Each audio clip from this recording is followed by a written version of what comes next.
नमस्कार बच्चों, आपका स्वागत है एक बार फिर से मेरे YouTube channel Anil Dhaka classes में। देखिए, आज हम बहुत ही महत्वपूर्ण बात करने वाले हैं कक्षा 12 जीव विज्ञान से संबंधित।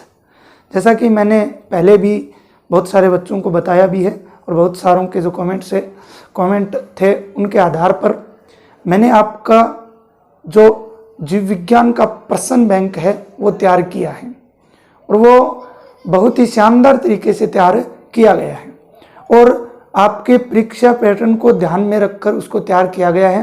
तो उसमें से 100% तो नहीं कह सकते, ऐसा समझो 99% उसी में से जो प्रश्न है वो आपके आएंगे। जैसा मैंने यहाँ पे लिखा भी है, 56 में से 56 स्कोर अगर आपको करना है तो इन प्रश्नों को आप लोग जरूर ध्यान में रखें। इसको मैंने पूर्ण रूप से परीक्षा पैटर्न जो माध्यमिक शिक्षा बोर्ड अजमेर द्वारा जो ब्लूप्रिंट दिया गया था उस ब्लूप्रिंट के आधार पर ये जो प्रश्न बैंक है ये तैयार किया गया है। तो प्यारे बच्चों, आपको लास्ट तक वीडियो देखना है। मैं जितने भी ऑब्जेक्टिव टाइप प्रश्न हैं, जितने भी एक पंक्ति एक शब्द वाले हैं, सब का आपको जो वर्णन है वो करवाऊंगा। तो टोटल प्रश्न 185 हैं, पूरा का पूरा मॉडल प्रश्न पेपर पर आधारित। लेकिन आप अगर पूरा इसको देखोगे तो आपको हर प्रश्न के साथ 3-3, 4-4 और प्रश्नों के उत्तर जो है वो साथ में मिलते रहेंगे। तो वीडियो को अंत तक देखें, हम लोग शुरू करेंगे। लेकिन उससे पहले मैं आपको महत्वपूर्ण जो है बातें बताना चाहता हूं और वही आपका परीक्षा पैटर्न रहेगा। क्योंकि ब्लूप्रिंट जो जारी किया जाता है उसमें से आप लोगों को बहुत सारी बातें समझ में नहीं आ पाती हैं। तो एक बार आप लोग देख लीजिए कि आपके कौन से चैप्टर से कौन सा प्रश्न जो है वो आएगा। उसके बाद में मैं आपको एक बार जो है प्रश्न बैंक दिखाऊंगा और उसके बाद हम पहले प्रश्न से शुरुआत जो है वो करेंगे। ठीक है, तो मैंने जैसा कि आपको दिख रहा है लिखा है जीव विज्ञान प्रश्न बैंक माध्यमिक शिक्षा बोर्ड अजमेर द्वारा जारी परीक्षा पैटर्न। ये सब देखना, परीक्षा पैटर्न एवं ब्लूप्रिंट के आधार पर, किसके आधार पर? ब्लूप्रिंट के आधार पर तैयार किया है जीव विज्ञान का प्रश्न बैंक। और बहुत ही शानदार, ऐसे जैसे आप इसको पूरा का पूरा पढ़ोगे तो आपको लगेगा कि हाँ बहुत ही अच्छे प्रश्न जो है वो बनाए गए हैं। इसकी पीडीएफ भी है मेरे पास। किसी भी बच्चे को अगर इसकी पीडीएफ चाहिए तो मेरे व्हाट्सएप नंबर पर आप मुझे मैसेज कर सकते हो। पीडीएफ जीव विज्ञान प्रश्न बैंक पीडीएफ लिखकर, तो समय मिलते ही मैं आपको वो सेंड कर दूंगा। आप किसी भी फोटोकॉपी की दुकान से उसको निकाल सकते हो और पूरा का पूरा विस्तार से वर्णन जो है वो आपको इसी वीडियो के अंदर मिलेगा। तो इस वीडियो को ज़्यादा से ज़्यादा शेयर करें और अपने जो साथी हैं, क्लासमेट हैं, उनको ज़रूर बताएं इसके बारे में। ठीक है, तो हम लोग शुरुआत करेंगे। देखिए, आपका जो टोटल जो पेपर होता है जीव विज्ञान का, उसमें 56 नंबर का काम आपके आएगा, 56 का, क्योंकि 44 में से 30 नंबर आपके प्रैक्टिकल के होंगे जो 17 जनवरी से शुरू हो रहे हैं। ठीक है, इसके अलावा 14 नंबर आपको विद्यालय द्वारा दिए जाते हैं और 56 नंबर का आपको सैद्धांतिक काम जो है वो करना पड़ता है। तो प्यारे बच्चों, अब हम बात करते हैं कि इस 56 नंबर में को डिवाइड किया गया है। 56 नंबर को क्या किया गया है? डिवाइड किया गया है और इसमें कि कौन से भाग में कितने कितने नंबर का काम आएगा। तो प्यारे बच्चों, भाग आपके 4 आएंगे, जैसा आपको दिख रहा है, भाग ए, भाग बी और भाग सी और भाग डी।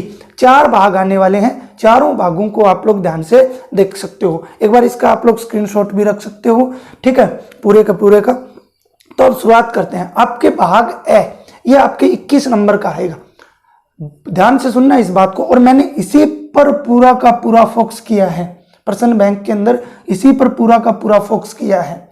ठीक, जब आप देखोगे प्रश्न बैंक को तो आपको पता चलेगा किस प्रकार के प्रश्न तैयार किए गए हैं। तो 21 नंबर का काम है 1 नंबर का। जो ये प्रश्न आएंगे ये 1-1 नंबर के आएंगे। टोटल आपको 21 प्रश्न यहाँ मिलेंगे, छोटे छोटे।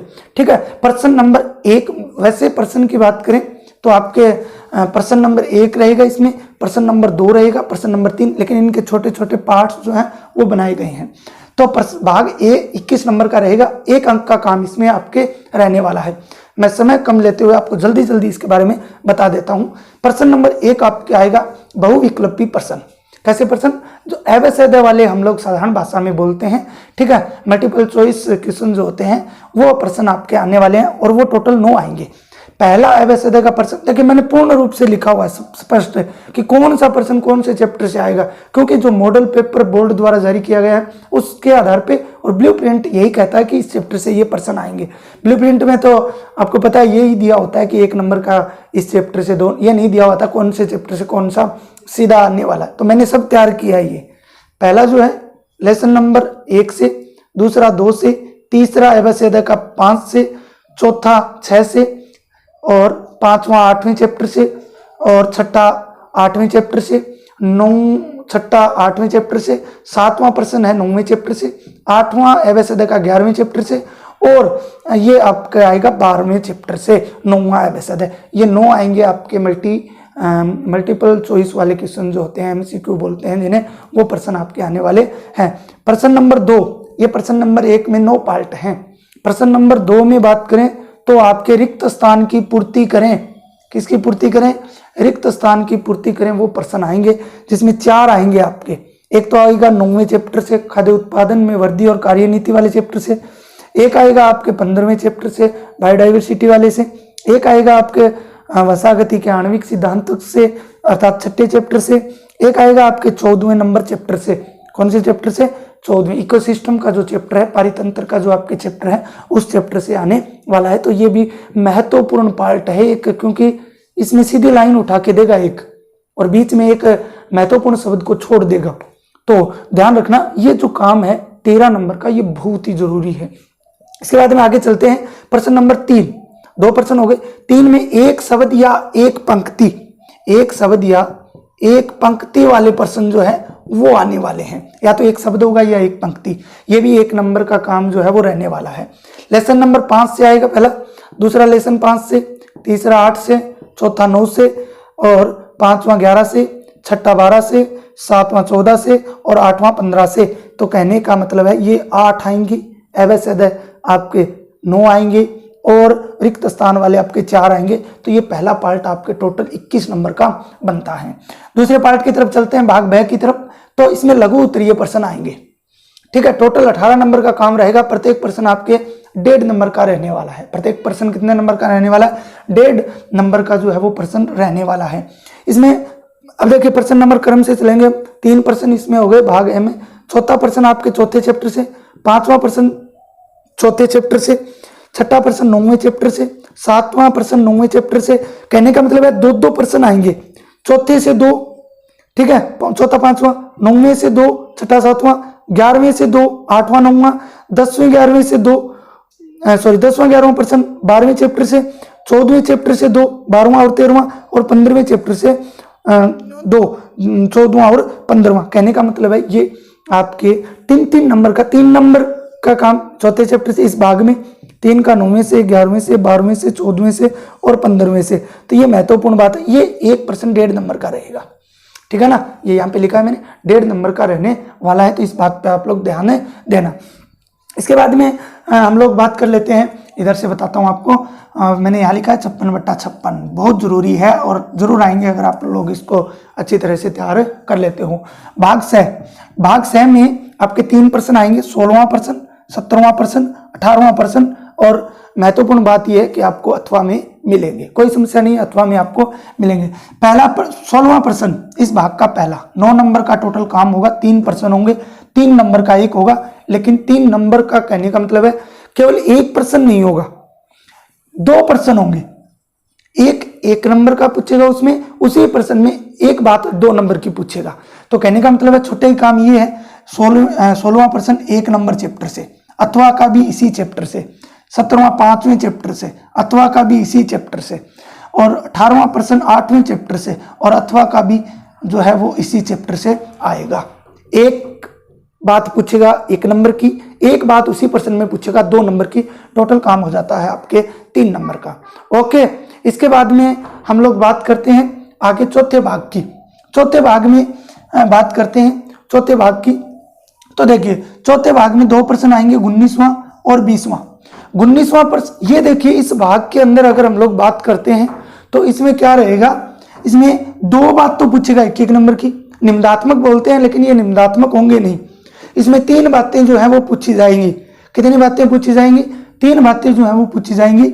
एक तो पूछी जाएगी 1 नंबर की, दूसरी भी 1 नंबर की, और एक शायद आपसे डायग्राम पूछेगा, जो आपको चित्र है वो बनाना पड़ेगा 2 नंबर का। और ना भी हो सकती है कि चित्र ना पूछे और बात पूछ ले, लेकिन पूर्णतः तय है कि आपसे डायग्राम बनवाएगा 2 नंबर का। तो टोटल 4 नंबर का 2 प्रश्न है, तो टोटल 8 नंबर का काम रहेगा। 19वां प्रश्न आएगा दूसरे चैप्टर से, और अथवा वाला भी इसी चैप्टर से। 20वां प्रश्न आएगा छठे चैप्टर से, और इसी से अथवा वाला पूछेगा 8 नंबर का काम। तो प्यारे बच्चों, टोटल काम आपका 21, 18, 9 और 8, टोटल काम हो गया 56 नंबर का। तो ये तो आपके जो ब्लूप्रिंट का सिस्टम था, ठीक है ना, किसका ब्लूप्रिंट की बात कर लो, या फिर प्रश्न पत्र किस प्रकार से आने वाला है। अब हम लोग जो है शुरुआत करने वाले हैं। आपको मैं एक बार दिखा देता हूं कि जो प्रश्न बैंक है उसकी आपको मैं पूरी की पूरी PDF दिखा देता हूं। तो देखिए आप लोग इसको शुरुआत करते हैं। ठीक है, जैसा कि आप लोग देख रहे हो अभी कि इसकी जो शुरुआत है वो हो रखी है। मैं टोटल इसमें 15 एक पेज हैं, वो आप लोग देख सकते हो। इस प्रकार की प्रश्न बैंक है। तो अब हम जो है इसको आप लोग आराम से देख सकते हो। ठीक है, अब जो है हम लोग इसको अच्छी तरह से इसके पहले प्रश्न से शुरुआत करते हैं। और हर प्रश्न वैसे देखिए आपको 60 प्रश्न, देखो टोटल मैंने 185 प्रश्न बनाए, वैसे देखिए 60, ठीक है। 20 प्रश्न आपके रिक्त स्थान के। इन 80 के उत्तर तो आपको मिलेंगे, इन 80 के उत्तर तो मैं आपको PDF के अंदर भी दूंगा। PDF के पीछे वाले पेज पे आपको मिलेंगे, 14 नंबर पेज पे, तो उस पे आपको उत्तर ये मिलेंगे, जैसा कि आप लोग अंत में इसके देख सकते हो। ठीक है, तो अब हम लोग शुरुआत करते हैं पहले प्रश्न से। तो अब हम लोग शुरुआत करते हैं। ये आपको जैसा दिख रहा है बायोलॉजी क्वेश्चन बैंक, ठीक है ना, और 2021-22, ठीक है, माध्यमिक शिक्षा बोर्ड अजमेर। इसके बाद में ये देखिए यूट्यूब चैनल पे आप लोग देख रहे हो, इसको पूरा विस्तार से वर्णन आपको मिलेगा। ठीक है, सॉल्यूशन जो है ये आ गया। इस प्रश्न बैंक का संपूर्ण हल सभी उत्तरों के साथ आपके इस यूट्यूब चैनल पर उपलब्ध है। जैसे कि आप लोग इसको देख रहे हो, अपने दोस्तों में भी इसको शेयर करें। अगर आपको PDF चाहिए तो आप इन नंबरों पे व्हाट्सएप कर सकते हो, और ये लिख के कि जीव विज्ञान प्रश्न बैंक जो है वो हमें भेजिए। इसके बाद में देखो अब स्टार्ट करते हैं भाग ए। ये जैसा कि आपको दिख रहा है भाग ए भाग में हम लोग शुरुआत करते हैं कि जो ए भाग है उसकी शुरुआत जो है वो करने वाले हैं। वैसे MCQ वाले जो क्वेश्चन हैं उनकी हम लोग शुरुआत करते हैं। प्यारे बच्चों, शुरुआत करते हैं। तो देखिए पहले प्रश्न में आपके दे रखा है हाथी का जीवन काल होता है। क्योंकि अब मैं ये नहीं बताऊंगा आपको कि कौन से चैप्टर से, वो मैं आपको सब कुछ डिटेल पहले दे चुका हूँ। शुरुआत में आपने वीडियो शुरू किया था तब सब डिटेल दे चुका हूँ कि कौन सा प्रश्न कब से, जो एवं वाले हैं वो कितने नंबर प्रश्न जो आपके हैं आएगा। तो पहला देखिए, हाथी का जीवन काल कितना होता है। तो ध्यान रखना, इसमें 4 ऑप्शन है, चारों के आपको मैं बताने वाला हूँ। वैसे इस प्रश्न का उत्तर जो है वो 75 वर्ष रहने वाला है। क्या रहने वाला है? 75 वर्ष। लेकिन अगर बात करें 25 और 26 वर्ष किसका होता है, तो ये प्यारे बच्चों गाय का होता है। आप लोग इसको साथ में लिख सकते हो, किसका होता है? गाय का होता है। 140 वर्ष अगर बात करें तो तोता का होता है। और अगर हम लोग 50 वर्ष अगर बात करते हैं तो वो घोड़ा का होता है। किसका होता है? घोड़ा का।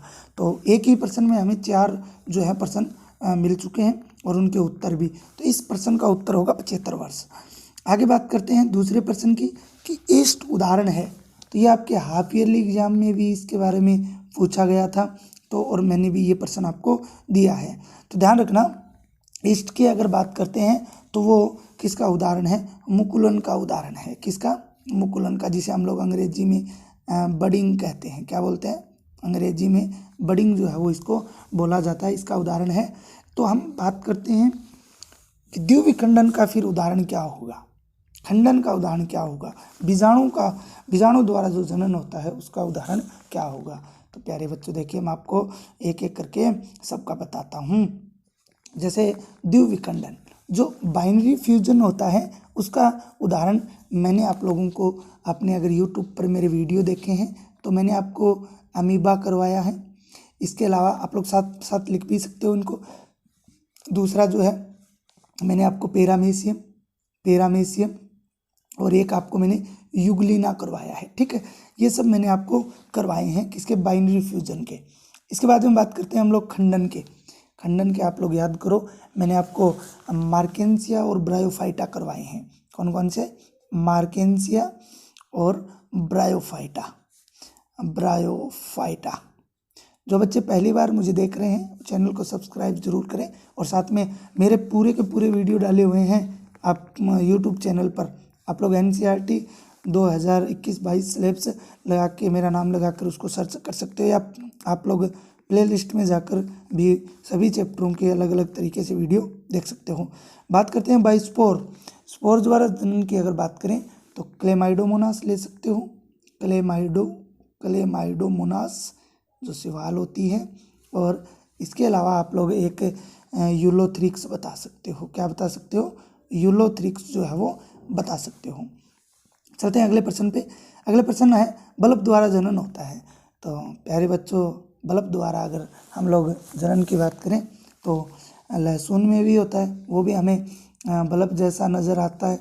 ठीक है, उसमें भी होता है, और आपके प्याज में भी होता है। तो राइट आंसर जो होगा वो सी होगा। देखिए, इसका ये होगा और इसका ये, और इसका दोनों होंगे लहसुन और प्याज, तो ये उत्तर नहीं होगा। अगले प्रश्न में चलते हैं। चौथे में क्षैतिज वृद्धि करने वाले तने कहलाते हैं। बहुत ही अच्छा प्रश्न है, आगे भी कंपटीशन एग्जाम के लिए भी बहुत अच्छा प्रश्न है ये, कि क्षैतिज वृद्धि करने वाले तने कहलाते हैं।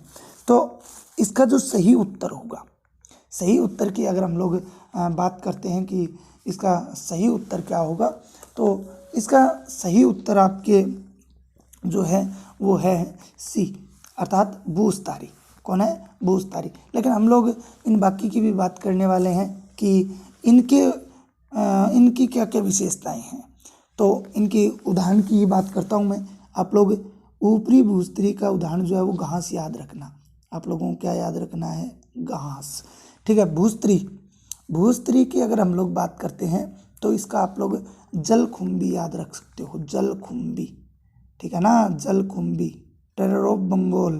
ठीक है, जलकुंभी याद रख सकते हो। और भूस्त्री और भूस्तरिका एक ही होती है, ध्यान रखना, ये दोनों क्या हैं, एक ही हैं। और भूस्त्री आपको बता दिया क्षैतिज वृद्धि करने वाले होते हैं। और अगर भूस्त्री का आपको उदाहरण जानना है कि सर इसका उदाहरण क्या होगा, तो भूस्तारी जो होती है इसका उदाहरण होगा आपके स्ट्रॉबेरी, जो क्या है क्षैतिज वृद्धि करते हैं। क्षैतिज क्या होता है, क्षैतिज होता है ये। ठीक है, इसके बाद में बात करते हैं मोनोकार्पिक पादप है। अब देखिए, ये भी बहुत अच्छा प्रश्न है। पहली बात तो मोनोकार्पिक पादप जो हैं वो होते क्या हैं। ठीक है, तो कहने का मतलब है जो मोनोकार्पिक अगर बात करें तो एक बार में एक ही बार फसल जो है वो देते हैं, जैसे गेहूं है, चावल है, मूली है, सभी मोनोकार्पिक पादप होते हैं। इसके अलावा पॉलीकार्पिक की बात करें तो पॉलीकार्पिक आप लोग, इसके दूसरा शब्द होता है पॉलीकार्पिक। ठीक है, क्या होता है, एक मिनट, पॉलीकार्पिक होता है। पॉलीकार्पिक के आप लोग उदाहरण लिख सकते हो। पॉलीकार्पिक के अगर उदाहरणों की बात करें तो आप उसके उदाहरण आम, संतरा और क्या बता सकते हो, सेब बता सकते हो। आम, संतरा और सेब बता सकते हो। और मोनोकार्पिक के आपके ये होंगे, तो इसका सही उत्तर क्या हो गया, सभी। अगले प्रश्न में चलते हैं। अगला है आपके निम्न में से मोनोएस्ट्रस है। तो मोनोएस्ट्रस क्या होता है। सबसे पहले बात तो ये कि भाई जो अपने जीवन काल में एक बार ही जनन की क्रिया करता हो। मोनोएस्ट्रस का उदाहरण, सबसे बढ़िया उदाहरण है हिरण। ठीक है ना, आपके हिरण आपको याद रखना है इसका उत्तर। लेकिन अगर हम बात करें कि बाईएस्ट्रस, दो बार, बाईएस्ट्रस अपने जीवन काल में एक वर्ष में दो बार, अगर जीवन काल में नहीं, अपने एक वर्ष में दो बार, तो वो होता है आपके कुत्ता। कौन होता है, कुत्ता। तो ध्यान रखना, इसका सही उत्तर 6 नंबर का जो सही उत्तर है वो तो ए होगा। और अगर बाईएस्ट्रस दिया हुआ होता तो आपके कुत्ता हो जाता, तो ये दोनों नहीं होंगे। ओके, इसके बाद हम चलते हैं अगले प्रश्न पर। समथैलिक का उदाहरण है, समथैलिक का उदाहरण है। ठीक है ना, आप लोग पूरा वीडियो देखें अंत तक। मैं आपको एक एक बात जो है वो बताने वाला हूँ। थोड़ा वीडियो लंबा ज़रूर जाएगा, लेकिन आप लोग इसको पूरा देखें। मैं आपको ये बता देता हूँ कि 100% 56 में से 56 का स्कोर जो है वो आप लोग कर सकते हो। क्योंकि मुझे ध्यान से सुनिए, मैं एक प्रश्न में आपको बहुत सारे प्रश्न बता रहा हूँ, उत्तर बता रहा हूँ साथ में, तो आप लोग साथ साथ नोट भी कर सकते हो। तो चलते हैं अगले प्रश्न पे। समतैलिक का उदाहरण है। भाई समतैलिक का मतलब है जो युग्मक होते हैं वो अगर एक ही जनक के अंदर बनते हैं तो समतैलिक कहलाते हैं, और उसका सीधा सा उदाहरण है म्यूकर। तो राइट आंसर बी होगा, और ये नहीं होंगे, ये भी नहीं होगा। तो हम लोग इसके विपरीत एक शब्द और ले लेते हैं, विषमतैलिक। क्या शब्द ले लेते हैं? विषमतैलिक जो है वो शब्द ले लेते हैं।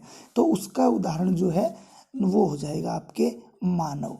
तो आपको ये ध्यान में रखना है। चलते हैं अगले प्रश्न पर। एक लिंगी प्राणी है। देखिए प्यारे बच्चों, एक लिंगी प्राणी है, तो एक लिंगी प्राणी कौन से हैं? तो एक लिंगी प्राणियों की अगर बात करें तो एक लिंगी प्राणी जो होता है आपके तिलचट्टा होता है। कौन होता है? तिलचट्टा जो है वो एक लिंगी प्राणी होता है। अर्थात कहने का मतलब है इसके अंदर एक ही लिंग पाया जाता है। ठीक है ना, एक लिंग जो है वो पाया जाता है, या तो नर या मादा। ठीक है, अब बात कर लेते हैं कि फिर द्विलिंगी, जिनमें दोनों लिंग होते हैं, नर और मादा दोनों रूप एक में ही होते हैं। ठीक है ना, द्विलिंगी क्या होगा कि भाई द्विलिंगी जो है वो क्या होता है? तो दोनों नर प्लस मादा दोनों एक ही जीव के अंदर होते हैं, उसे द्विलिंगी बोलते हैं। ठीक है, पादपों में पुंकेसर और स्त्रीकेसर अगर एक में ही होंगे तो पादपों में द्विलिंगी हो जाएगा। तो द्विलिंगी के फिर उदाहरण कौन से होंगे? तो प्यारे बच्चों, जो एक्स्ट्रा 3 मैंने उदाहरण दिए हैं, जो एबैसिड दिए हैं, ये तो इसका राइट आंसर है। ठीक है, ये जो है ये द्विलिंगी के हैं। किसके हैं? द्विलिंगी के। एक और याद रख लेना द्विलिंगी में, मुझे याद आ रहा है, टेप और हम आपको मैंने करवाया है, तो ये भी आप लोग साथ में याद रख लेना। चलते हैं अगले प्रश्न पे। बाह्य निषेचन का उदाहरण। बात आती है कि फर्टिलाइजेशन होता क्या है? फर्टिलाइजेशन अर्थात बात करें कि निषेचन होता क्या है, तो जो मेल गेमिट और जो फीमेल गेमिट हैं, इनके मिलने की क्रिया को ही क्या बोला जाता है? जो है निषेचन कहा जाता है। 2 प्रकार का होता है, टू टाइप्स ऑफ फर्टिलाइजेशन या काइंड्स ऑफ फर्टिलाइजेशन। 2 टाइप्स कितने होते हैं? एक तो होता है एक्सटर्नल, एक तो होता है एक्सटर्नल एंड एक होता है इंटरनल। ठीक है, एक्सटर्नल मतलब होता है कि जब नर युग्मक और मादा युग्मक किसी जीव के शरीर में ना मिलकर, शरीर से बाहर मिलकर जाइगोट का निर्माण करते हैं, तो उसे हम लोग क्या बोलेंगे? एक्सटर्नल फर्टिलाइजेशन बोलेंगे। और अगर इंटरनल की बात करते हैं तो नर और मादा युग्मक शरीर के अंदर मिलकर जाइगोट का निर्माण करते हैं, तो उस प्रोसेस को हम इंटरनल फर्टिलाइजेशन बोलेंगे। ओके, तो अब हम आते हैं अपने प्रश्न पे कि प्रश्न क्या बनाए गए हैं? बाह्य निषेचन का उदाहरण। बाह्य निषेचन, तो परिभाषा बता दी मैंने। तो बाह्य निषेचन के उदाहरण की हमें बात करनी है, तो 9 नंबर का आपका सही उत्तर होगा सभी। सभी। अब देखिए, मैंने ऐसे प्रश्न क्यों बनाई सभी दिया? आपके क्लियर हो गया कि बोनीफिश, उभयचर और मेंढक, इनके अंदर जो है वो बाह्य निषेचन होगा। ध्यान रखना कि जल बाह्य निषेचन जल के माध्यम से होता है। किसके माध्यम से होता है? जल के माध्यम से। अब अगर बात करें हम लोग आंतरिक निषेचन की, भाई उसके भी मैं आपको बता देता हूँ। तो बाह्य निषेचन के उदाहरण तो ये सब हो गए। अगर आंतरिक निषेचन के उदाहरणों की बात करें तो मानव हम लोगों के अंदर, ठीक है, इसके अलावा और बहुत सारे उदाहरण हैं, सरीसृप ले लो। ठीक है, इनके अंदर कौन सा होता है? आंतरिक निषेचन की क्रिया होती है। अगला प्रश्न बहुत ही अच्छा प्रश्न है, बार बार परीक्षाओं में रिपीट होता है। अनिषेक जनन नहीं होता।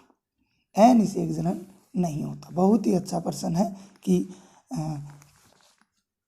पार्थोनोजेनेसिस। ठीक है, ये शब्द भी आप हिंदी में भी याद रखें,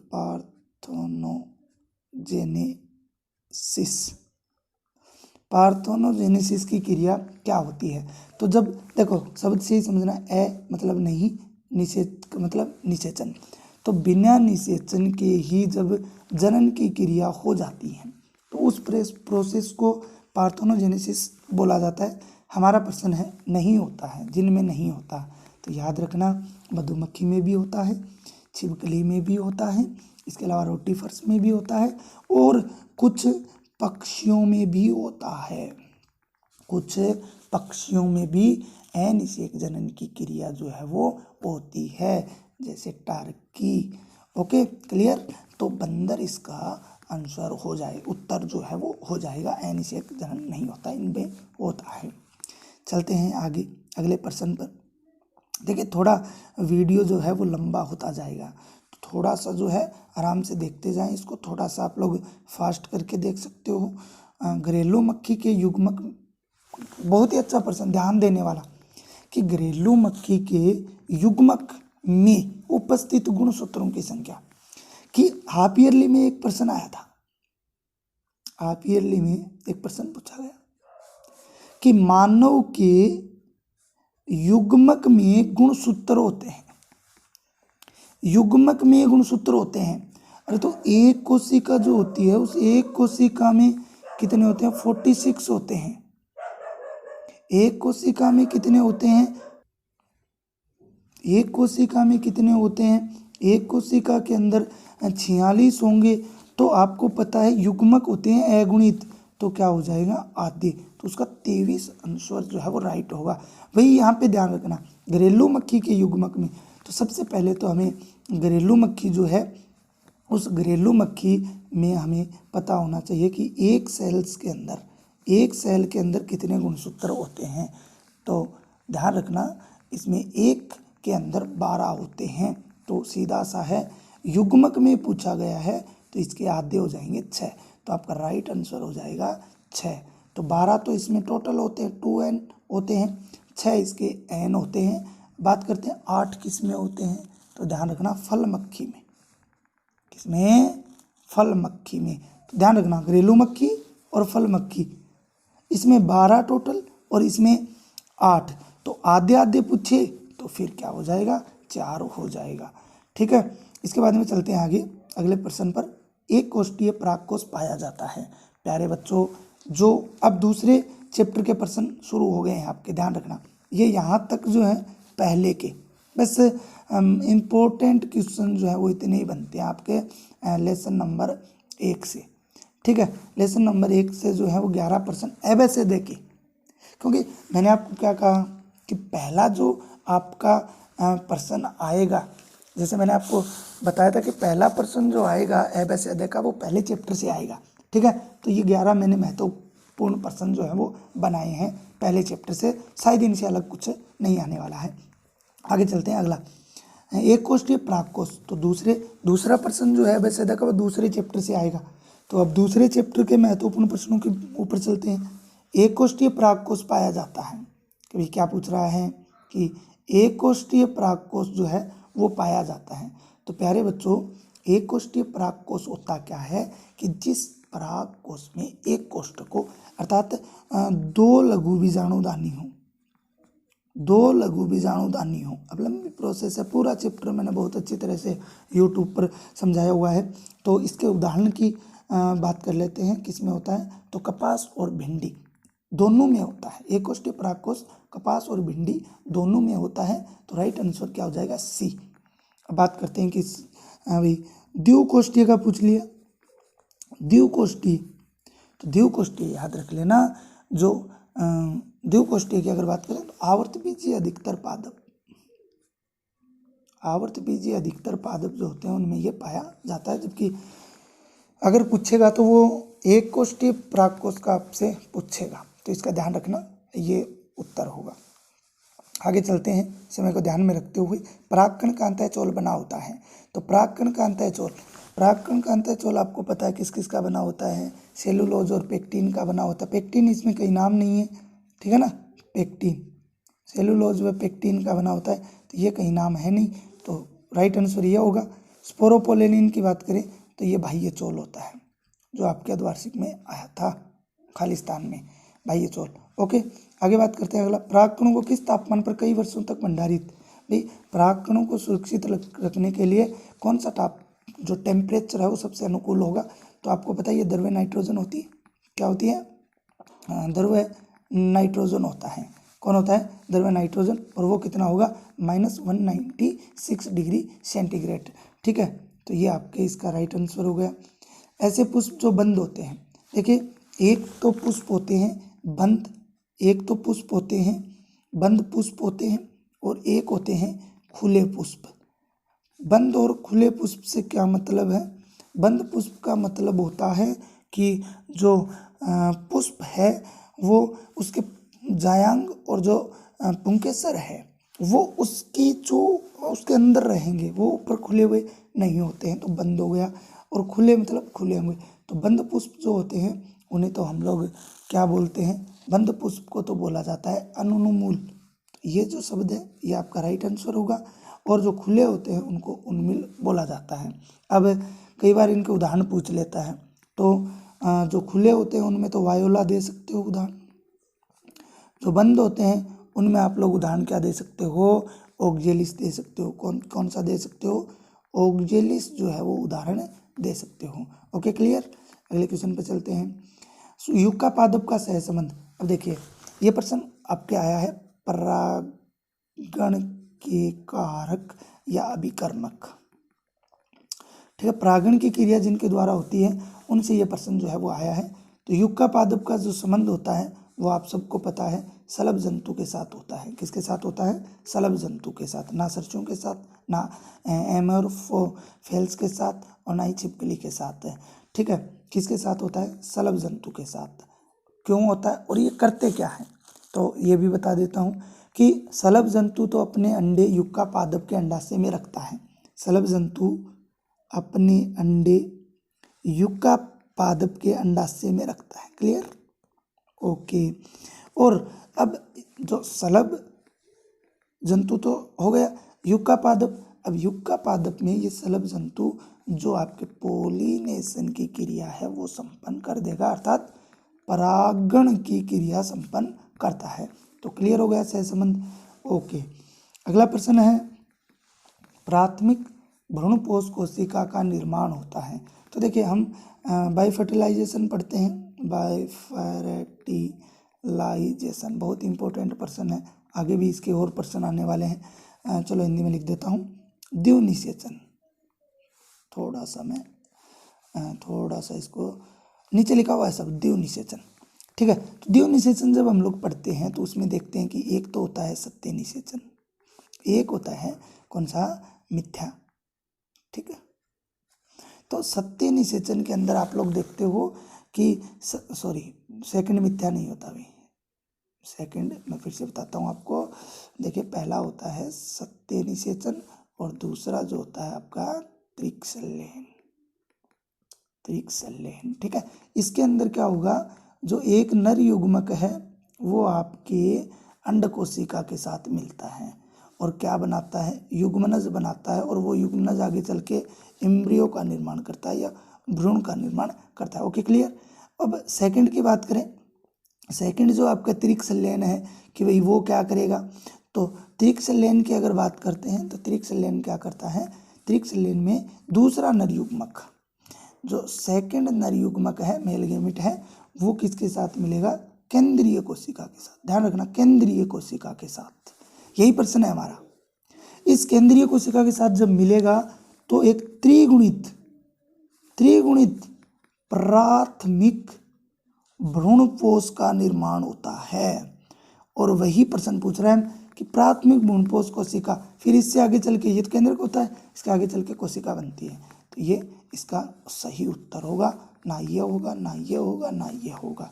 ओके, अगला प्रश्न, द्विव निषेचन की खोज की थी। तो ध्यान रखना, द्विव निषेचन की खोज जो है वो किसने की थी? सबको पता है, नवास्चीन ने की थी। किसने की थी? नवास्चीन ने की थी। स्ट्रासबर्जर ने की थी। रॉबर्ट ब्राउन ने तो केंद्रक की थी। वाटसन का योगदान केंद्रक जो आपके डीएनए है उसके इसके साथ क्रिक भी था, और इन्होंने द्विव कुंडलन मॉडल जो है वो बताया था। अगला चलते हैं, अभ्रूणपोषी बीज का उदाहरण। अब यहाँ पे ध्यान रखना, मैंने दोनों ही बना दिए प्रश्न, अभ्रूणपोषी और भ्रूणपोषी। क्यों बनाए? बाकी में नहीं बनाए, इनमें क्योंकि महत्वपूर्ण है, इम्पोर्टेंट, बार बार परीक्षाओं में रिपीट होते हैं। तो अभ्रूणपोषी के ये सभी हैं, मटर, मूंगफली, चना। ओके, क्लियर है बात। और दूसरा अगर बात करें तो भ्रूणपोषी बीज का जो उदाहरण है वो आपके मक्का, बाजरा, गेहूं है, ये सभी हैं। तो ये उत्तर ना होकर अगर अवैध के अकॉर्डिंग देखें तो सभी उत्तर होगा। अगले प्रश्न अब होते हैं क्या है, अभ्रूणपोषी बीज क्या होते हैं? ये जिन बीजों के अंदर भ्रूणपोष नहीं होता। क्लियर है एकदम, बिल्कुल स्पष्ट नाम से। और इनमें बीज में जो है भ्रूणपोष शेष रहता है, बिल्कुल क्लियर सी बात है। इसके बाद में बात करते हैं परिभ्रूणपोष का उदाहरण। ये बहुत परीक्षाओं में पूछा है भाई, इंपॉर्टेंट। तो जो बीजांडकाई होता है ना, बीजांडकाई से आगे चलकर ये निर्माण होता है, तो उसका सही उत्तर है काली मिर्च। ना हींग, ना सरसों, ना लाल मिर्च। कौन सी मिर्च? काली मिर्च। अगले प्रश्न की बात करते हैं मिथ्या फल।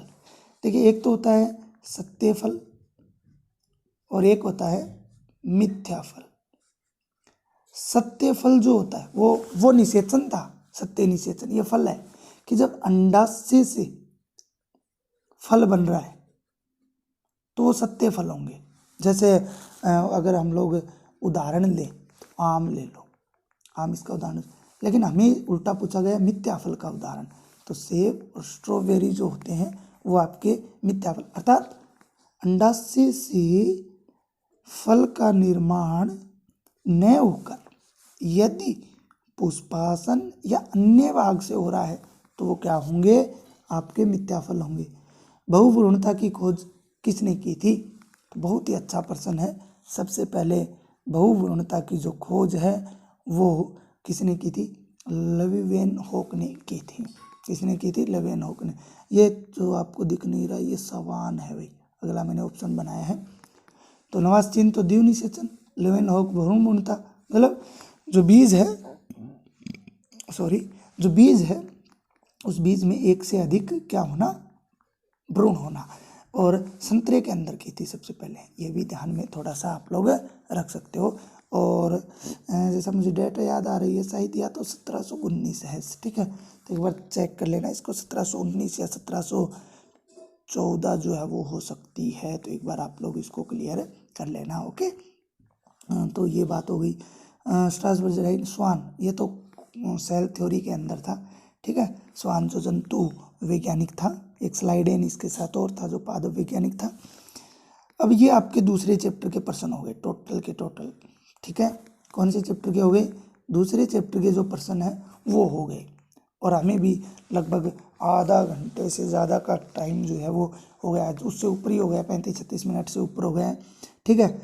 इसके बाद में चलते हैं 5वें चैप्टर का। तो तीसरा एवसेदय का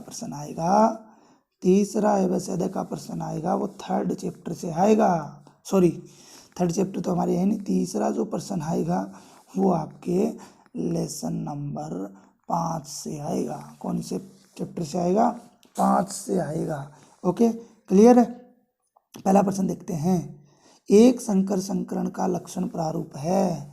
प्यारे बच्चों, आप लोगों ने इस प्रकार से जनक लेकर F1PD ये प्राप्त की थी, और इस F1PD का जब हम स्वपरागण कराते हैं तो हमें क्या प्राप्त होते हैं? इस प्रकार के जो है पौधे प्राप्त होते हैं। तो हमें लक्षण प्रारूप पूछा है, कहने का मतलब इनके नाम पता होना चाहिए। ये लंबा है, ये भी लंबा, ये भी लंबा, ये बोना। तो लक्षण प्रारूप 3:1 पहले ही ऑप्शन में है। ये जीन प्रारूप होगा। ये क्या होगा? जीन प्रारूप। ध्यान रखना, एक संकर संकरण का जीन प्रारूप पूछे तो ये उत्तर। अब हमें पूछा एक संकर संकरण का लक्षण प्रारूप, तो ये सही। ये क्या है?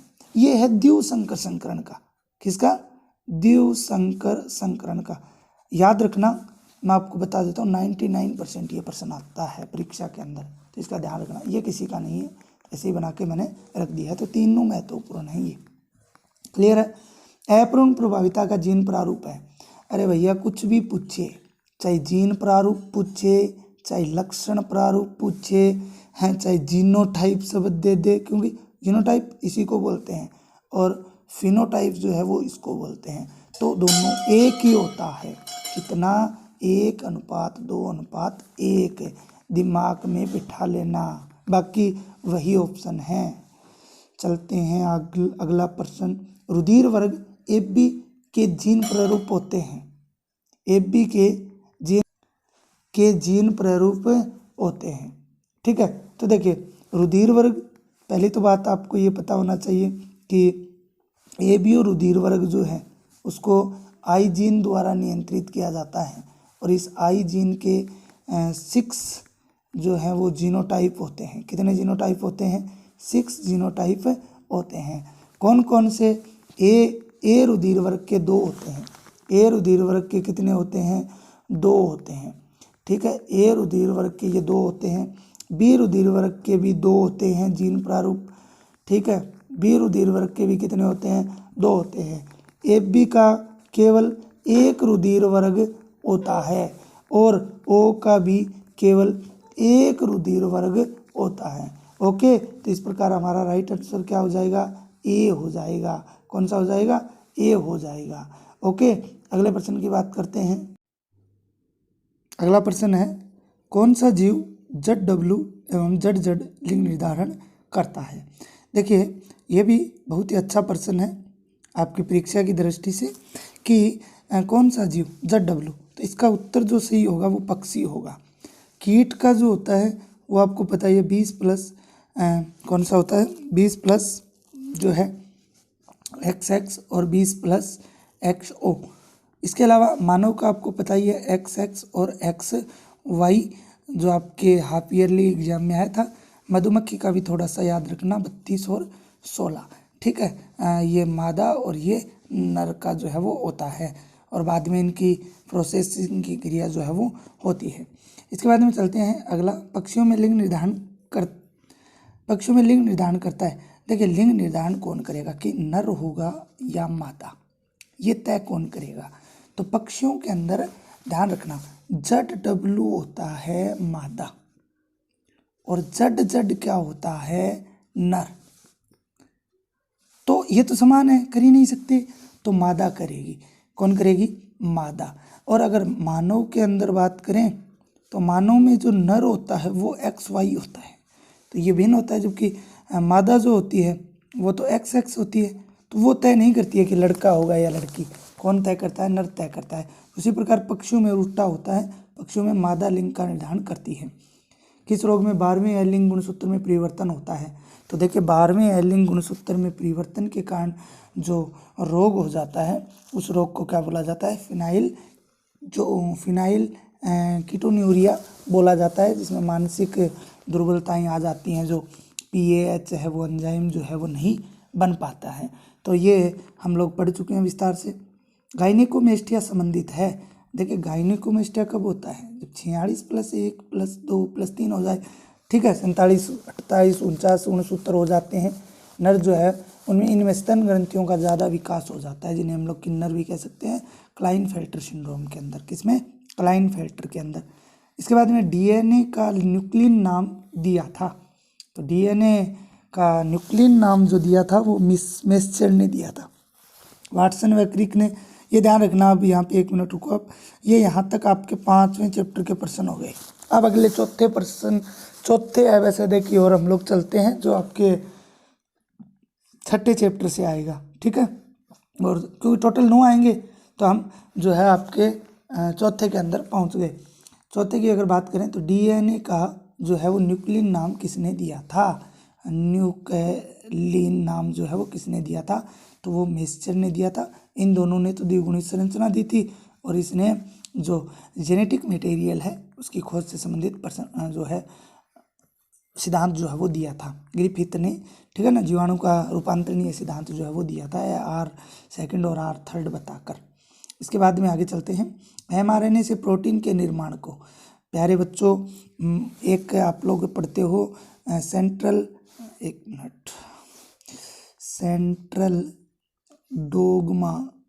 Dogma theory. ठीक है, ये क्या होती है? ये होती क्या है कि जब DNA, जब आनुवंशिक सूचना का जो प्रवाह है वो DNA से मैसेंजर या आरएनए में होता है, और आरएनए से किस में होता है, प्रोटीन में होता है। किस में होता है, प्रोटीन में। तो ध्यान रखना, जब डीएनए से एमआरएनए निर्मित होता है उस क्रिया को बोलते हैं ट्रांसक्रिप्शन। ट्रांसक्रिप्शन अर्थात अनुलेखन। क्या बोलते हैं, अनुलेखन। और यदि हम लोग बात करें कि एमआरएनए से आगे चलकर अगर प्रोटीन बन रही है, कौन बन रही है, प्रोटीन, पूरा का पूरा आप लोगों ने छठे चैप्टर में इसको पढ़ा है ध्यान से, तो उसे क्या बोलेंगे, अनुवादन बोलेंगे, ट्रांसलेशन। उसे क्या बोलेंगे, ट्रांसलेशन। ट्रांसलेशन अर्थात हिंदी में अनुवादन, अर्थात आपको स्थानांतरण शब्द भी मिल सकता है, तो वो भी राइट होगा। तो इसका आंसर क्या हो गया, एमआरएनए से प्रोटीन। तो इसका जो उत्तर होगा वो आपके क्या हो गया, अनुवादन हो गया। कौन हो गया, अनुवादन जो है वो इसका सही उत्तर हो गया। अनुलेखन नहीं होगा, और अनुलेखन को ही ट्रांसक्रिप्शन कहते हैं। और सेंट्रल डोग्मा सिद्धांत आपको अभी मैंने पूरा का पूरा जो है डिसिप्लिन कर दिया।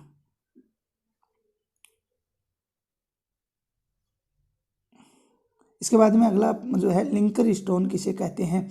तो देखिए, आप लोगों ने जो है इस प्रकार से एक संरचना बनाई है जिसे हमने न्यूक्लियोसोम नाम दिया है। क्या नाम दिया है, न्यूक्लियोसोम जो है वो नाम दिया है। ये जो संरचना थी उसको H1 प्रोटीन कहा था, और ये जो है आपके ये जो बंधी हुई संरचना नज़र आ रही है ये डीएनए था, और ये आपके और जो स्टोन प्रोटीन है वो होती हैं। ठीक है, तो बात करते हैं, ये H1 जो होता है इसी को क्या बोला जाता है, लिंकर स्टोन कहा जाता है। और ये न्यूक्लियोसोम के बाहर की तरफ बनी हुई संरचना जो है वो होती है। ठीक है, और उसको ये बोला जाता है। इसके बाद में हम अगले प्रश्न की बात करते हैं। अगला प्रश्न जो है आपके निम्न में से समापन कोडोन नहीं है।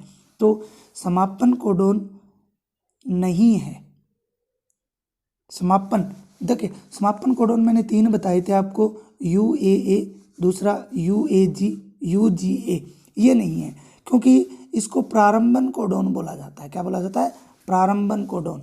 तो प्रारंभन कोडोन आए तो उत्तर ये सही, और समापन कोडोन आए तो ये सही। तो इसने नहीं पूछा है, तो AUG इसका राइट आंसर हो जाएगा।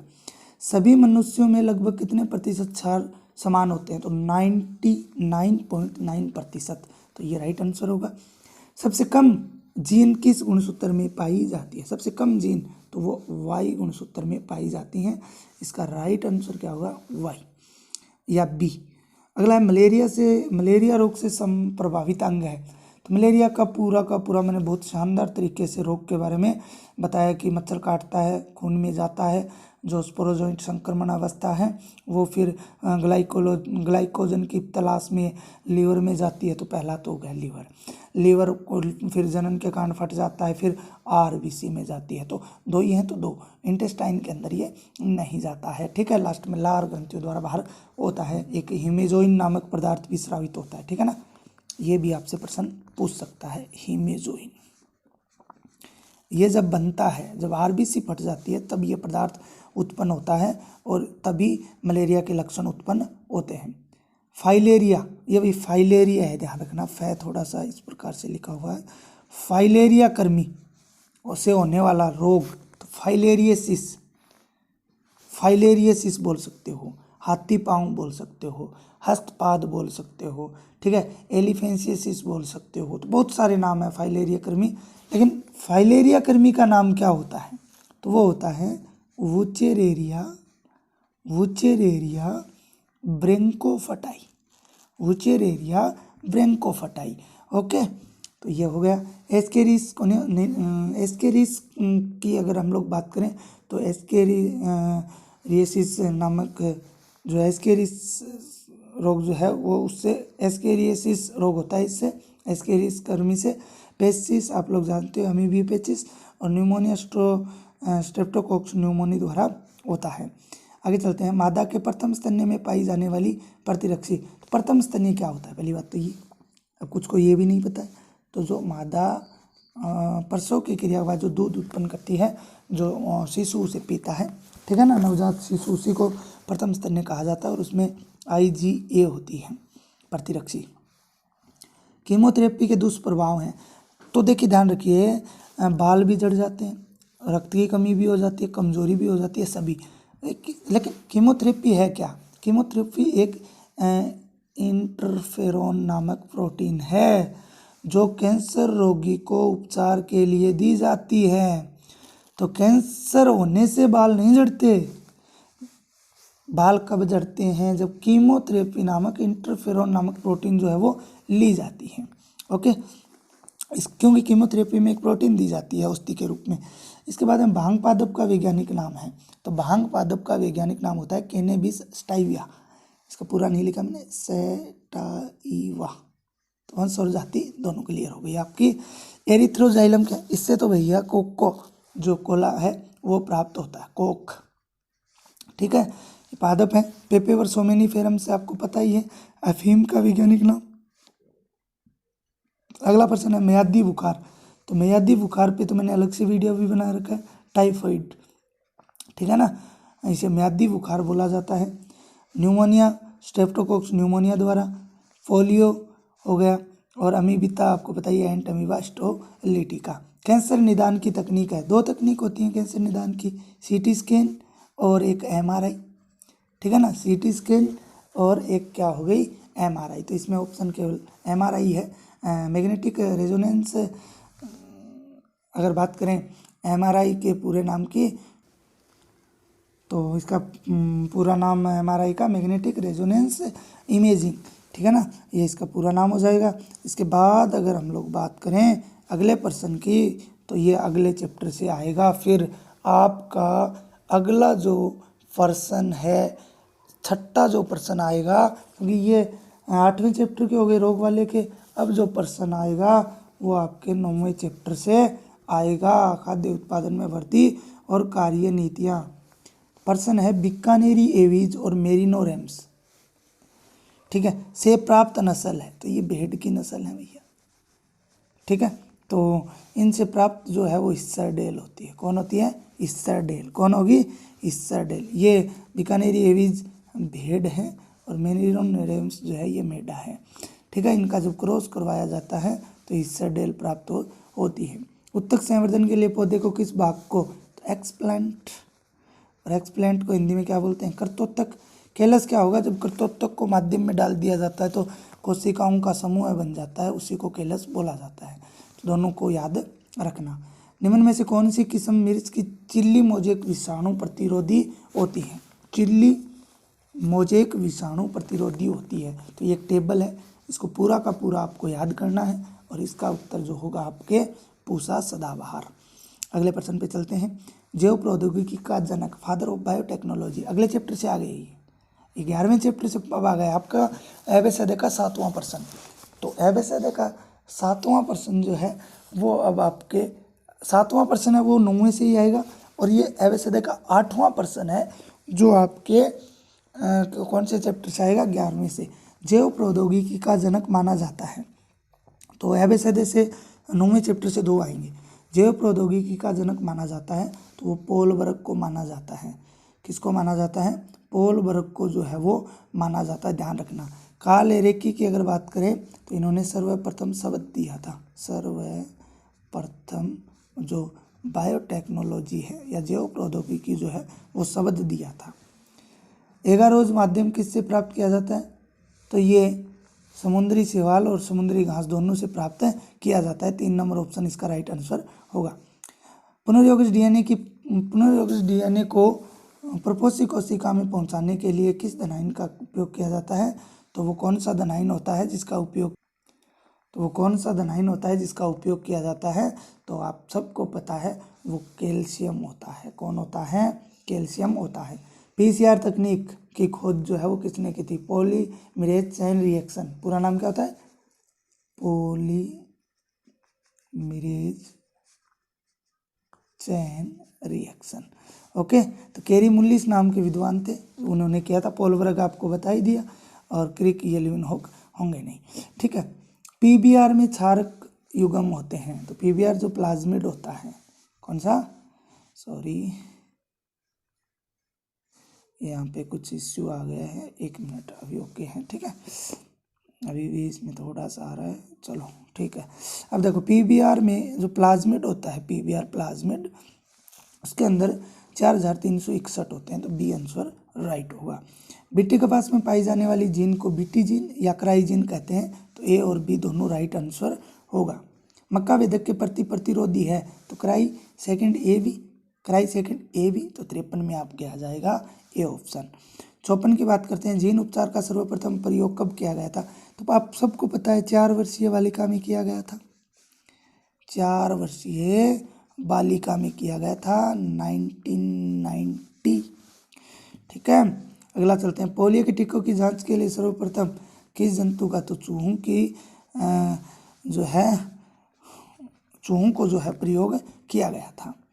आगे चलते हैं अगले प्रश्न पर, एलिसा परीक्षण, तो ध्यान रखना बच्चों, एडस, ठीक है। द्वितीयक लसिकावंक का उदाहरण है, कौन सा प्रश्न है? द्वितीयक लसिकावंक का उदाहरण है, तो ये सब के सब जो है वो टॉन्सिल, प्लिया, चुदांतर, ये सब कुछ सब जो उदाहरण है वो इसी के हैं। प्राथमिक लसिकावंक का उदाहरण है, तो अस्थिमज्जा और थाइमस ग्रंथि, ओके। सीएमआई में माध्यम का कार्य, याद रखना सीएमआई का पूरा नाम क्या होता है, देखिए, कोशिका माध्यत, कोशिका माध्यत सेल इमीडिएट इम्यूनिटी प्रतिरक्षा, ठीक है, प्रतिरक्षा, सेल मीडिएटेड इम्यूनिटी, तो ये ध्यान रखना। में माध्यम का कार्य किसके द्वारा होता है, ठीक है, तो माध्यम का कार्य टी लसिकाणु द्वारा होता है। इसके बाद हम बात करते हैं, कार्य के अवरोध के रूप में हमारे अमाशय में क्या पाया जाता है, तो HCl हाइड्रोक्लोरिक एसिड जो है वो पाया जाता है। तो प्यारे बच्चों, इस प्रकार से 60% जो हैं आपके मल्टीपल चॉइस क्वेश्चन वाले हो गए हैं। इसके बाद में रिक्त स्थानों की पूर्ति, कौन सा प्रश्न आएगा आपके मेन परीक्षा में, रिक्त स्थान की पूर्ति, तो आप लोग सुनते जाइए, उत्तर मैं आपको बता देता हूँ कौन कौन से होंगे, उन उत्तरों की हम लोग बातें कर लेते हैं। पहला दे रखा है, पशु तथा मानव पोषण के लिए प्रोटीन के वैकल्पिक स्रोतों में से एक है, तो प्रोटीन के वैकल्पिक स्रोतों को हमने क्या कहा था, सिंगल सेल प्रोटीन, SCP, तो वही इसका उत्तर होगा, सिंगल सेल प्रोटीन या एकल कोशिका प्रोटीन है। एक ही नस्ल के पशुओं के मध्य जब प्रजनन होता है तो वह क्या कहलाता है, एक ही नस्ल के मध्य, तो वो होता है अंतः प्रजनन, तो इसके अंदर मैं साथ साथ लिखता जाता हूँ, ठीक है ना, तो आप लोग इनको ऐड कर सकते हैं। इसमें SCP आ जाएगा एकल कोशिका प्रोटीन, इसमें आपके आ जाएगा अंतः प्रजनन, कौन सा आ जाएगा, अंतः प्रजनन, और भिन्न भिन्न नस्लों के मध्य, तो भिन्न भिन्न नस्लों में आ जाएगा बहिप्रजनन, कौन सा आ जाएगा, बहिप्रजनन। इसके बाद अंतः प्रजनन से सामान्यतः जनन क्षमता और यहाँ तक की उत्पादकता घट जाती है अंतः प्रजनन से, तो इसे क्या कहते हैं, इसे बोलते हैं अंतः प्रजनन अवसादन। ये बहुत अच्छा प्रश्न है भैया, ठीक है ना, अंतः प्रजनन अवसादन। इसके बाद में अगला है, प्रोटोप्लास्ट सेल लाइन में जो संतति प्राप्त होती है उसे क्या कहते हैं, तो सबको पता है कायिक संकर, कायिक संकर, क्या कहा जाता है, कायिक संकर। मत्स्य पालन के उद्देश्य से अफ्रीकन केटफिश, खालिस्तान मछली को हमारी नदियों में लाया गया मत्स्य पालन के उद्देश्य से, तो वो कौन सी थी, वो थी कैलेरियस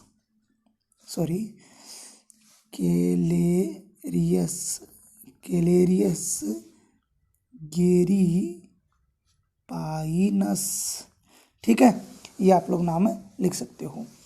इसके बाद भारत में कुल जीवमंडल संरक्षित क्षेत्र हैं, तो 14, और भारत में कुल जैव विविधता कितने हैं, 34 जैव विविधता हॉटस्पॉट क्षेत्र 34 हैं, और भारत में कुल वन्य जीव अभ्यारण्य विश्व में कुल 34 हैं, ठीक है ना, भारत में उनमें से हॉटस्पॉट में से हॉटस्पॉट जो है उनमें से कितने हैं, 3, ठीक है, 2 पूर्णतया हैं और 1 आधा है।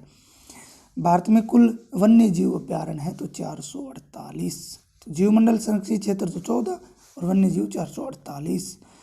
अगला है, जैव विविधता संरक्षण के खालिस्तान तर्क का संबंध पृथ्वी ग्रह पर उपस्थित उन लाखों जंतु, पादप व सूक्ष्म जीव जातियों से है जिनके साथ हम रहते हैं। देखिए नैतिक तर्क, कौन सा तर्क?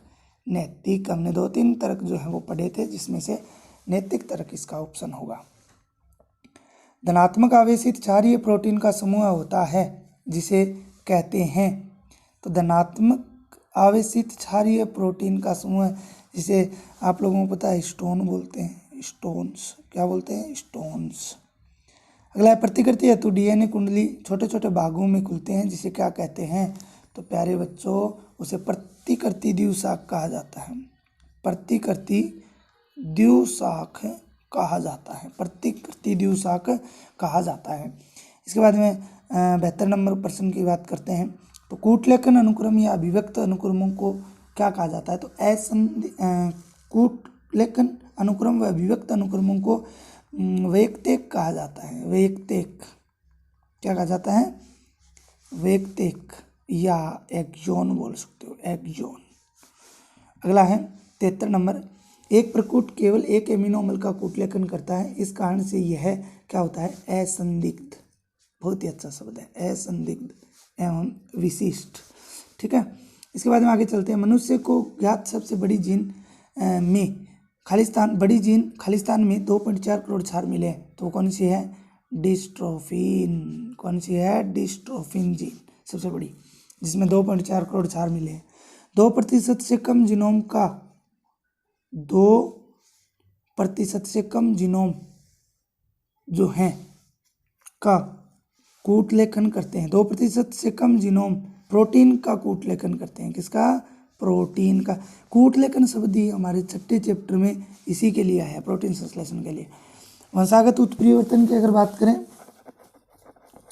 वंशागत परिवर्तन की अगर बात करें तो इसका जो है आगे वाले का उत्तर होगा। साधारण तौर से यदि एक वंशागत, ये देखिए यहाँ गलती से लिखा गया था क्योंकि जो बनाना था वो लिख दिया गया था, तो इसको काट देना और यहाँ पे आ जाएगा वंशागत उत्परिवर्तन में उच्च आवृत्ति से मिलता है, तो इसे डीएनए बहुरूपता कहते हैं। तो इसे क्या कहा जाता है?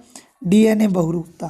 खालिस्तान अपरद को छोटे छोटे कणों में खंडित कर देते हैं, तो कौन कर देते हैं? अपरदहारी। अपरदहारी। दूसरा इसमें एक ऑप्शन और बन सकता है, केंचुए भी आप लोग लिख सकते हो कि केंचुए अपरद को छोटे छोटे खंडों में खंडित कर देते हैं, या अपरदहारी लिख सकते हो। आपतित सौर विकिरण का 50% से कम भाग प्रकाश संश्लेषणात्मक सक्रिय विकिरण में प्रयुक्त होता है। 79 खाद्य श्रृंखला का प्राथमिक अंतर संबंध एक खालिस्तान का निर्माण करता है, तो फूड वेब जो है उसका निर्माण, खाद्य जाल का निर्माण करता है। पारितंत्र प्रक्रिया के उत्पादों को खालिस्तान के नाम से जाना जाता है। पारितंत्र प्रक्रिया के उत्पादों को किस नाम से जाना जाता है? तो वो पारितंत्र सेवाओं के नाम से जाना जाता है। तो प्यारे बच्चों, ये आपके मैंने 80 तक रिक्त स्थान वाले और जो रिक्त स्थान के साथ साथ जो अन्य थे अवच्छेद वाले वो प्रश्न कंप्लीट कर दिए हैं। तो ये यहाँ तक आपका वो पार्ट हो चुका है। अब है एक पंक्ति या एक शब्द वाले प्रश्न। एक पंक्ति या एक शब्द वाले प्रश्न जो आपके तीसरा प्रश्न होगा मुख्य, और इसमें टोटल कितने आएंगे? इसमें टोटल आपके जो आएंगे वो शायद 8 आएंगे। ठीक है, वो मैंने आपको शुरुआत में पूरा का पूरा बता दिया था। तो ये वो है। अब प्रश्न, अब देखिए पीडीएफ में मैं आपको प्रश्न दिखा रहा हूँ। देखिए लक्षण प्रारूप के बारे में ये एक शब्द या एक लाइन के हैं, ये प्रश्न है। तो इनके जहाँ से भी आपने पढ़ा है या मेरे से पढ़ा है, मेरे नोट्स से पढ़ा है, तो इन सब के आपको जो है उत्तर आपके नोट्स में हैं, सब के सब। देखिए ये देखिए सब के सब जो है बहुत ही शानदार तरीके से ये बनाए हुए हैं, ये सब के सब उत्तर आपके पास हैं। इसके बाद में खंड ब आता है जो 1.5 नंबर वाला, ये सब तो 1 नंबर वाले थे। अब जो है वो कौन सा आएगा? 1.5 नंबर वाला भाग जो है वो आया, ब भाग। और ब भाग में लघु उत्तरीय आते हैं, 4 से लेकर 15 तक प्रश्न हैं आएंगे आपके पेपर में। तो इसमें भी देखिए, ये देखिए सहगर्भता शिक्षा समापन क्या है, बंदेकरण है क्या है, कोई एक विधि बताइए। तो इस प्रकार से बहुत ही शानदार तरीके से ये बनाए गए हैं। अब इनको अगर मैं समझाऊंगा तो बहुत समय लगेगा, पूरा सिलेबस मान लीजिए एक तरीके से इसमें जो है वो आ जाएगा। तो ये देखिए सब के सब बहुत ही शानदार प्रश्न जो है वो बनाए गए हैं। तो अगर मेरे चैनल पर नए हो तो चैनल को सब्सक्राइब करें और वीडियो को लाइक ज़्यादा से ज़्यादा करें, ठीक है। खंड से 3 नंबर का है, 1+2। यहाँ ध्यान देना आप लोग, कितने शानदार तरीके से। कायिक प्रवर्धन से आप क्या समझते हैं, 1 नंबर का काम हो गया। कोई 2 उपयुक्त उदाहरण दीजिए, 2 नंबर का काम हो गया। इस प्रकार के 3 नंबर का काम आपके आएगा, नहीं कि सीधा कोई 3 नंबर का प्रश्न आएगा, ऐसा नहीं है। तो इस प्रकार से आएंगे 1+2 का काम आपके आने वाला है। आगे चलते हैं। इसी प्रकार ये देखिए अंतर पूछ लिया, बाह्य निषेचन की व्याख्या ये पूछ लिया, सब कुछ ये देखिए प्रतिरक्षा क्या है सब। इसके बाद में खंड दय, ये सब के सब प्रश्न जो आपके जिस चैप्टर से आएंगे उसी से बनाए गए हैं। अब देखिए खंड दय की विशेष बात क्या है। खंड दय की विशेष बात ये है कि खंड दय जो है इसमें आपको 1+1+2 का आंकड़ा मिलेगा। 1+1+2 का आंकड़ा मिलेगा। कैसे, जैसे परागण क्या है, 1 नंबर की बात होगी। क्योंकि इस भाग में अगर बात करें आपके तो जो प्रश्न आने वाले हैं दय भाग के अंदर वो आपके दूसरे और छठे चैप्टर से आएंगे अथवा में भी आएंगे। तो परागण क्या है, 1 नंबर का काम। परागण इस तरीके से आप क्या समझते हो, 1 नंबर का काम। चित्र से समझे तो 2 नंबर का काम, ठीक है। इसी प्रकार अगला लघु बीजाणुदानी किसे कहते हैं, तो 1 नंबर का। लघु बीजाणु को समझाते हुए 1 नंबर का। लघु बीजाणु अनुप्रस्थ काट का चित्र बनाए 2 नंबर का। तो इस प्रकार से ये प्रश्न बनाए हुए हैं सब के सब, देखिए टोटल। ये फिर छठे चैप्टर के, यहाँ तक तो दूसरे चैप्टर के हो गए, इनसे लगा ही नहीं सकता। निम्नात्मक का मैं आपको बता दें तो सेम टू सेम मिलेगा आपको। ये न्यूक्लियोटाइड वाला हो गया, ये हो गए।